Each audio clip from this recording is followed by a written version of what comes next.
The face of God is against you. I don't want God's face against me. I don't know about you. Life is tough enough, huh? You agree with me?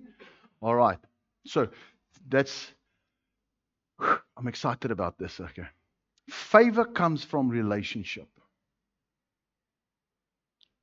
The favor of God on your life comes from a place of relationship. So, making God first, seeking Him, seeking His kingdom, putting in rhythms where God is first, putting in other rhythms in your life, study rhythms, exercise rhythms. It causes the chaos to go away and you can receive more of God's blessing on your life. And when the earth is shaken, you remain standing.